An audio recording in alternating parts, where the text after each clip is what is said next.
Muy buenos días, soy Marcela Vélez y desde Londres comento con ustedes las noticias que deben saber para comenzar el día. Bienvenidos a Primer Click de Diario Financiero. Muy buenos días, es viernes 30 de agosto, bienvenidos a Primer Click. Llegamos al final del mes. ¿Cuáles son los temas de hoy? El repunte en los mercados, el dato que espera la Fed, baja de la inflación en Europa y nuestro especial de la semana, que esta vez se concentra en el oro. Este viernes comienza con las acciones europeas en un nivel récord. El Stoxx 600 opera con un avance de 0,35% y marca un nuevo máximo, un buen augurio para lo que se espera también sea una sesión positiva en Wall Street. Ya tuvimos una sesión con alzas en Asia, donde el índice regional avanzó 0,77%, y a esta hora los futuros de Wall Street muestran que se van a alinear con este renovado optimismo en los mercados. Vemos que es el Nasdaq el que está liderando las alzas, avanza ya 0,62%, el S&P 500 un 0,38% y el Dow Jones algo más moderado 0,15%. Es notable la recuperación de las acciones tecnológicas, se vieron muy golpeadas ayer, vimos a Nvidia caer más de 6% en la sesión, pero esta mañana las acciones de esta empresa ya avanzan casi 2% antes de la apertura. Eso no quiere decir que no haya un ajuste, un giro en los portafolios. Lo vemos en los rendimientos de los índices de los últimos 5 días, en que el S&P 500 acumula todavía una caída de apenas 0,19%, mientras el Russell 2000, que es el índice de las small caps, acumula un alza en las últimas 5 jornadas de 2%. Este es un ajuste que se produce en medio de cuestionamientos a las altas valoraciones de las empresas tecnológicas, pero también a medida que el mercado se prepara para este nuevo escenario de tasas más bajas de interés. Y esta es una de las ideas que está dominando el inicio de la sesión este viernes. Recibimos en Europa cifras de inflación de Francia, de Alemania y de la eurozona como un todo. La tasa de inflación de la eurozona a 12 meses bajó en agosto a 2,2% desde un 2,6% en julio y ya queda muy cerca de ese 2% que es la meta del Banco Central Europeo. Hay que poner atención, sin embargo, a que la inflación subyacente tuvo una baja muy ligera y prácticamente se ha mantenido estancada desde mayo pasado. A pesar de eso, aumentan las apuestas por un recorte de tasas de interés de parte del Banco Central Europeo en septiembre y probablemente también un segundo recorte más antes de fin de año. La contracara de este escenario es la debilidad que vemos en las economías europeas, principalmente Alemania, con un desempleo que se confirmó hoy se mantiene estancado en 6%. Hay una sensación de que el deterioro de la economía alemana se está acelerando y este plantea un escenario distinto para el BCE con el que enfrenta o podría enfrentar la Reserva Federal, porque contrario a lo que vemos en la eurozona, en Alemania, en Estados Unidos, los indicadores siguen dando sorpresas positivas. Fue el caso de ayer cuando se publicó un ajuste al alza para el PIB del segundo trimestre, inicialmente calculado con un crecimiento de 2,8%, este se elevó a 3%, y no solo eso, sino que las solicitudes de subsidios por desempleo mostraron una baja en la última semana de medición, abriendo cuestionamientos en torno al deterioro esperado del mercado laboral.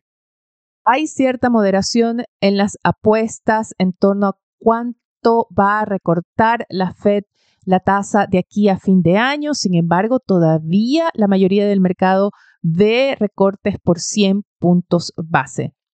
Un elemento importante en esos cálculos se va a publicar hoy cuando Wall Street reciba el índice de precios ligado al consumo, conocido por sus siglas PCE, y que es considerado el índice de inflación que determina la política monetaria de la Fed. ¿Cuál es la cifra a mirar? Se espera un alza mensual de este índice correspondiente a julio de 0,2% y una tasa a 12 meses de 2,6%, ligeramente por encima del 2,5% de julio. Muy importante va a ser que pase con la medición subyacente, es decir, que no tome en cuenta ni alimentos ni energía y que se espera se mantenga en torno a 2,6%. Junto a este índice se publican datos de ingreso y gasto personal de los consumidores. Va a ser este último ítem, el gasto de los consumidores, al que se preste mucha atención porque hasta ahora el consumidor estadounidense se ha mostrado resiliente a las alzas de precios, se ha mostrado resiliente a las señales de desaceleración y es el que está alimentando esta idea de que se va a producir un aterrizaje suave de la economía. Hablemos ahora de los consumidores, pero no de Estados Unidos, sino de China.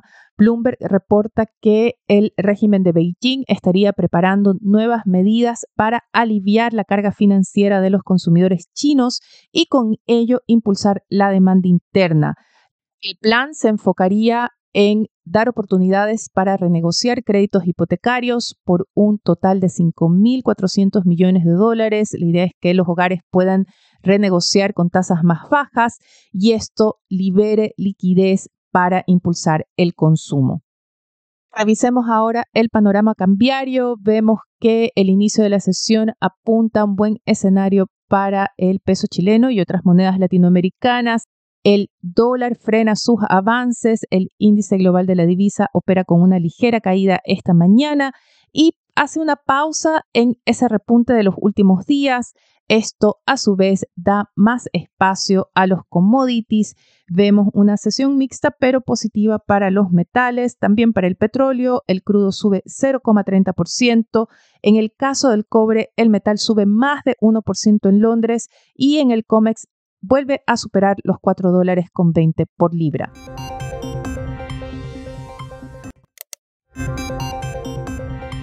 Ya que hablamos de metales, quiero invitarlos ahora a nuestro especial semanal. Todos los viernes tenemos una entrevista y la de hoy se enfoca en el oro. Este es uno de los activos que ha dado la sorpresa en los últimos meses. En realidad ha tenido un buen desempeño desde el año pasado, pero especialmente este año. Y ayer precisamente el oro marcó su récord número 32 en lo que va del año, tras alcanzar los $2.562 por onza. Conversé con Fernando Suárez, Senior Portfolio Manager en Fintual, sobre qué rol juega el oro en los portafolios, algunas recomendaciones sobre en qué fijarse cuando se piensa invertir en este activo y finalmente qué opciones hay para los inversionistas retail. Comencemos por lo más básico y es cómo lo han visto ustedes desde Fintual, estas alzas recientes del oro, cómo se las explica el mercado. Sí, a ver, el oro ha andado bastante bien durante el último año y en particular 2024. Este año lleva un 21% de alza, que es más de lo que han subido los principales índices en el mundo. Y en los últimos 12 meses lleva un 32% de subida, lo cual es también bastante más de lo que han subido las acciones, el S&P y los principales índices. Eh, es bastante interesante que esto lo ha logrado a pesar de la fortaleza del dólar. Recordemos que el precio del oro se expresa en dólares, tú lo negocias en dólares, y a pesar de que el dólar ha subido bastante a nivel global, el oro, a pesar de eso, se ha fortalecido y además ha andado bastante bien a pesar de la debilidad que han tenido otras materias primas y en particular otros metales. Por ejemplo, si uno ve el comportamiento que ha tenido la plata o el platino, que son otros commodities con los que se suele comparar el oro, han andado bastante mal. ¿Para qué decir otros como el paladio? Me parece que han tenido un performance bastante malo. Entonces, ha sido un comportamiento bastante idiosincrático lo que hemos visto con el oro. Te diría a grandes rasgos, el principal motivo por el que han dado bien ha sido por una fuerte demanda que ha habido tanto en inversionistas institucionales como en inversionistas retail, sobre todo en países asiáticos y países no occidentales, países orientales, digamos.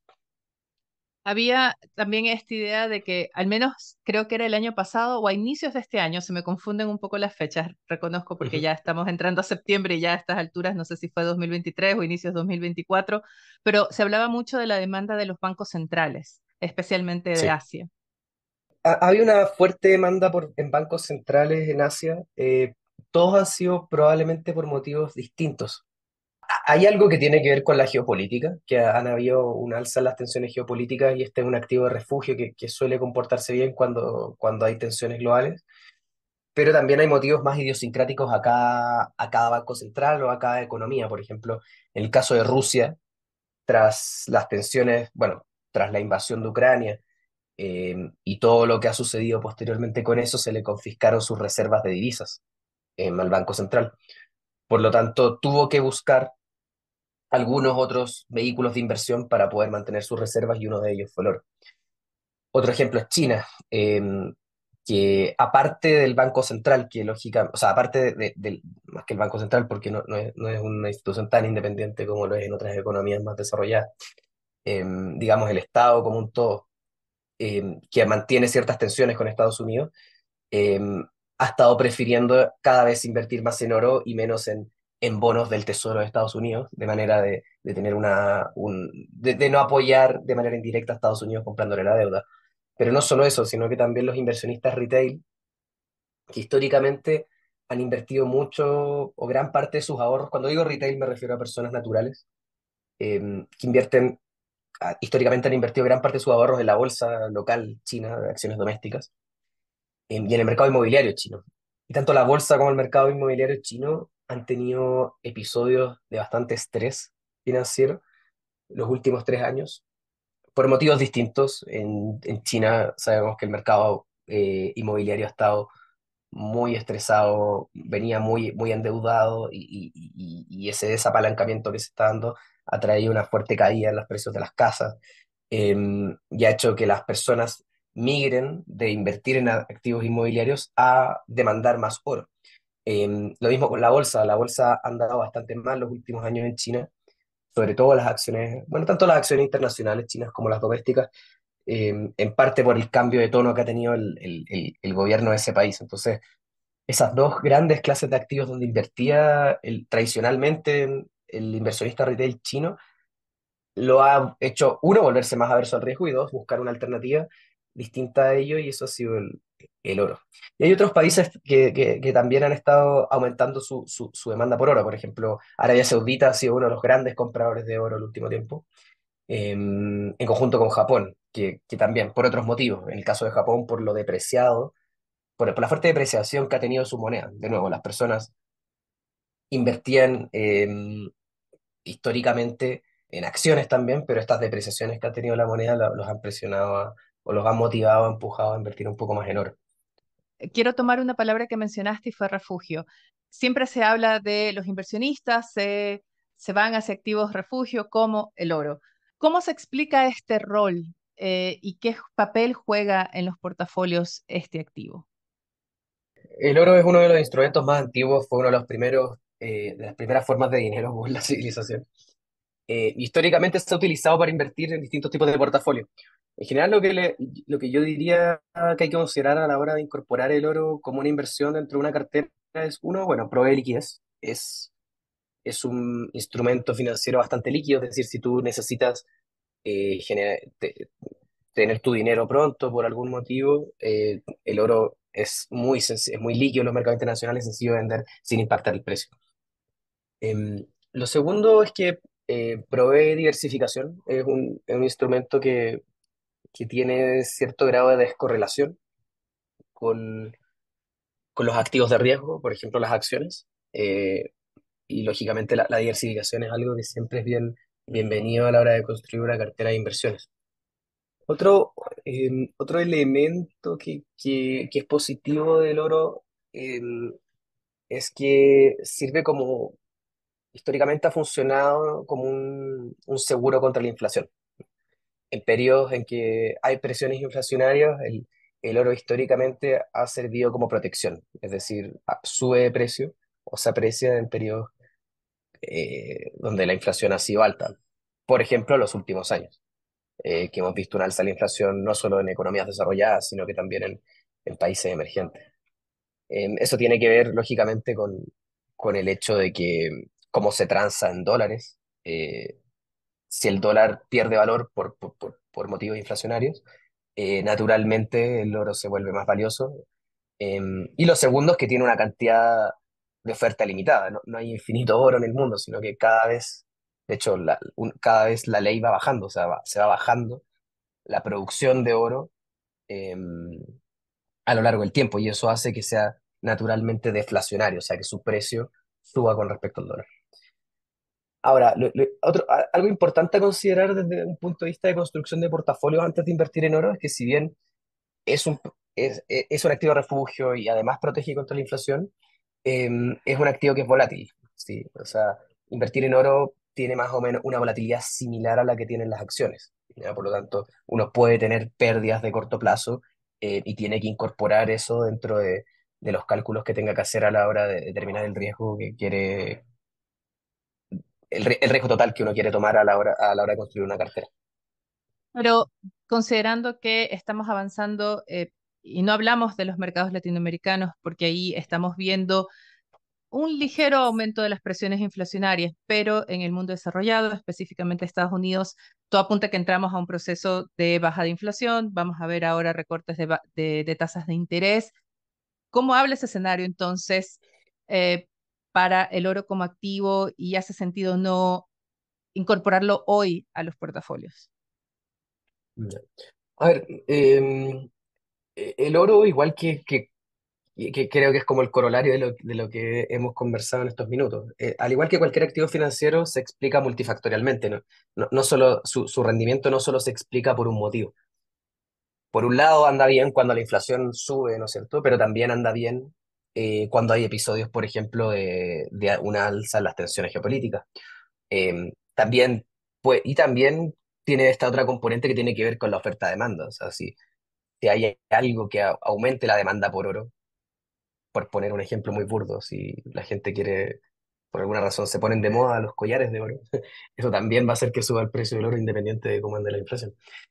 O si hay paros en las distintas mineras de oro en el mundo, eso va a bajar la oferta y también puede generar una presión al alza en el precio del metal. Entonces, no lo pensaría como que solo porque la inflación caiga, el precio del oro va a caer.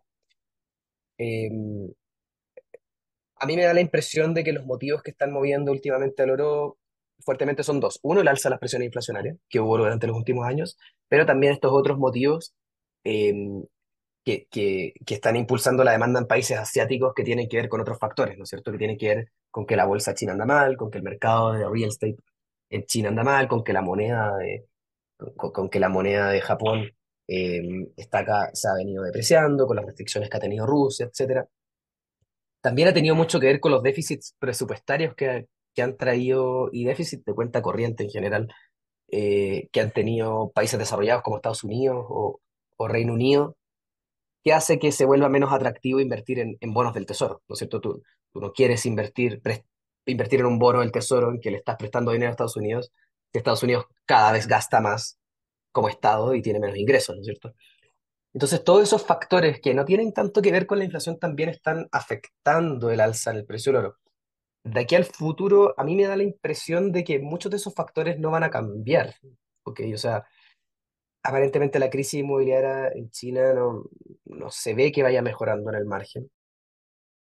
Lo mismo con el comportamiento de las acciones y los fundamentales de las compañías en China. Que eso viene, de nuevo, por un cambio, un pivote político que tomó el gobierno en China, que también parece que no se ven señales de que cambie. Lo mismo con la guerra entre Rusia y Ucrania. No, es imposible saber cuándo va a terminar, pero por lo menos no se ve algo que haga que se termine el hecho de que haya una confiscación de reservas a divisas en Rusia. Y si lo que vemos es una elección de Donald Trump en el corto plazo en Estados Unidos, probablemente las tensiones entre Rusia, China, Medio Oriente probablemente no se van a apaciguar, van a seguir. Y en ese sentido, la demanda por oro probablemente va a seguir bastante fuerte. Entonces, yo no me atrevería a apostar que el precio del oro va a caer solo porque caiga la inflación, sino que también hay motivos detrás que yo creo que van a seguir prevaleciendo. Ujú. Y tienes, bueno, y eso hay que sumarle como esta pero esta ya es como una segunda lectura, la idea de que independientemente de qué gobierno, cuál sea el próximo gobierno en Estados Unidos, ambos candidatos tienen programas que son más o menos inflacionarios y por ende podríamos arriesgar un repunte de inflación, así que por ahí también hay Además, otro elemento. Dicho eso, ¿qué opciones tenemos los inversionistas retail? Porque uno piensa invertir en oro, tengo que ir a comprarme las monedas o los lingotitos, bueno, pero esa es sé la... que hay otros formatos, claro. Bueno, no es tan loco, o sea, hay mucha gente que invierte en oro físico. Una de las gracias del oro es que eh, sin necesitar una gran masa o un gran volumen de oro, tú puedes invertir mucho dinero. El oro es caro, ¿no es cierto? Eh, ya sean joyas o lingotes. En Estados Unidos tú puedes comprar lingotes en el En Costco. supermercado. Claro. Eh, ahora, dejando de lado alguien que quiera invertir un patrimonio un poco más alto, eh, existen varios vehículos. Yo diría que los dos grandes vehículos son uno, ETFs y dos, acciones directas. Dentro del mundo de los ETFs tienes de tres tipos, digamos. Bueno, y tienes un tercer tipo de inversión que son los futuros. Entonces, por el lado de los ETF, tú puedes comprar ETF que inviertan directamente en onzas de oro físicas. Y eso se puede comprar hoy día en plataformas por una muy baja comisión. O sea, va a ser un poco publicidad, pero en Fintual, por ejemplo, tú puedes comprar un ETF de oro y eso no tiene ninguna comisión de por medio. Solo cobramos un poquito de comisión cuando compras el tipo de cambio, pero no hay comisión por transacción.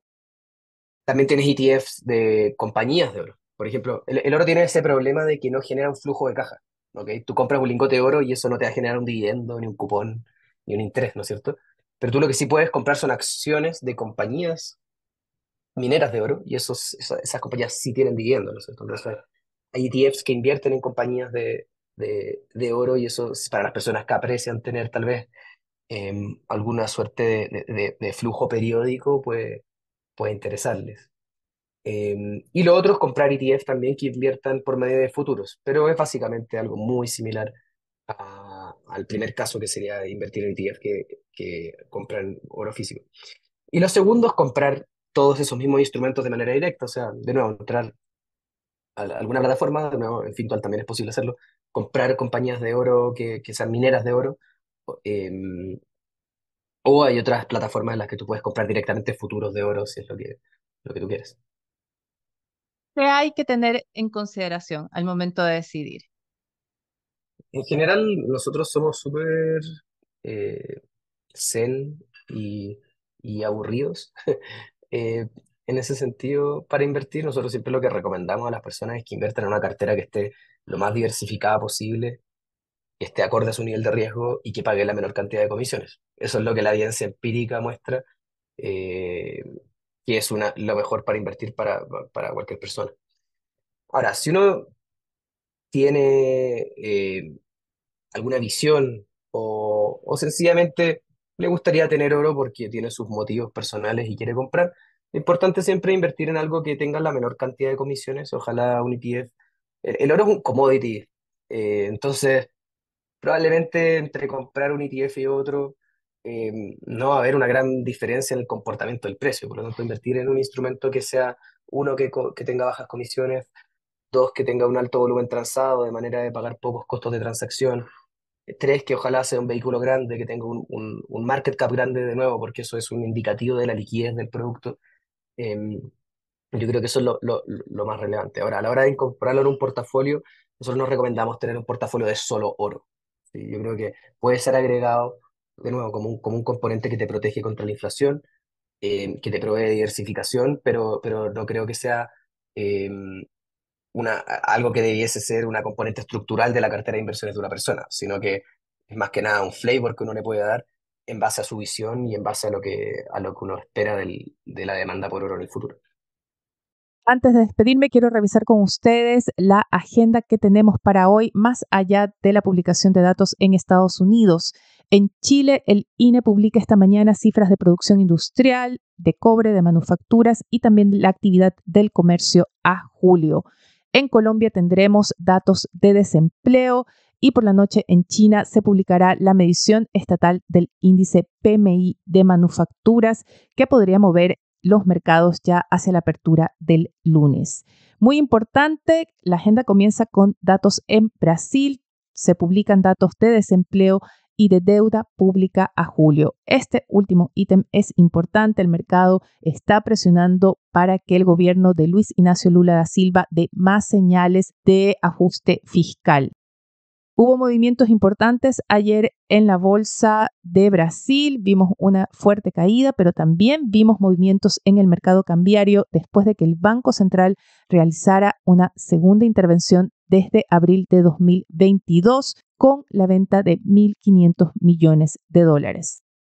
Brasil está también en los titulares, dado este conflicto entre la Corte Suprema e Elon Musk.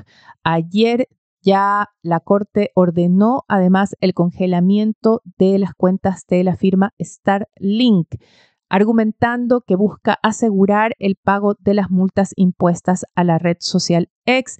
Ambas empresas son de Musk y ahora se amenaza con la suspensión del servicio de ambas empresas en ese país. Finalmente, quiero revisar con ustedes la portada de Diario Financiero. El titular principal informa que las mineras duplican pagos por royalty, pero alertan que la mayor carga tributaria afecta la competitividad. Otro titular reporta que un gabinete del gobierno con foco en el crecimiento identifica una cartera de 181 proyectos de inversión para impulsar a lo largo del país. Con esto me despido por ahora. Los invito a que sean actualizados de las noticias del día y más visitando nuestro sitio web de f.cl y de fsud.com con las noticias de negocios de Latinoamérica.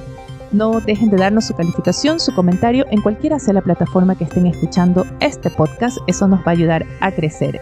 Gracias desde ya. Les deseo que tengan un buen fin de semana. Nosotros nos reencontramos el lunes.